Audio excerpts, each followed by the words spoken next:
September 25 October 7 ಈ ಅವಧಿಯಲ್ಲಿ ದಸರಾ ಬದಲಿಗೆ 22 ಗುಜರಾತ್ ಆಗ್ತಿದೆ.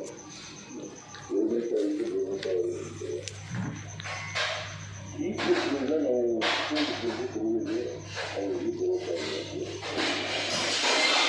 ಡಿಸೆಂಬರ್ ಒಳಗೆ ಬರಲಿದೆ ರಿಪೋರ್ಟ್. ಜಾತಿ ಗಣತಿ ಮಾಡಿ 10 ವರ್ಷ ಆಗಿದೆ. ಹೀಗಾಗಿ ಹೊಸ ಸರ್ವೆಗೆ ಸರ್ಕಾರ ಮುಂದಾಗಿದೆ. ಸರ್ವೆಗೆ ಹಿಂದುಳಿದ ವರ್ಗಗಳ ಆಯೋಗಕ್ಕೆ ಸರ್ವೆ ಜವಾಬ್ದಾರಿಯನ್ನ ವಹಿಸಲಾಗಿದೆ.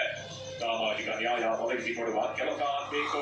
ಪ್ರಜಾಪ್ರಭುತ್ವ ಉಳಿಯಲು ಅಸಮಾನತೆ ತೊಲಗಿಸಬೇಕು. ಬಹಳ ವರ್ಷ ಅಸಮಾನತೆ ಬಿಡಬಾರದು. ಸಮಾನತೆ ಕಾಪಾಡಿಕೊಳ್ಳಬೇಕು. ಅದಕ್ಕೆ ಜಾತಿ ಗಣತಿ ಮಾಡಲೇಬೇಕು ಅಂತ ಸಿದ್ದರಾಮಯ್ಯ ಹೇಳ್ತಿದ್ದಾರೆ.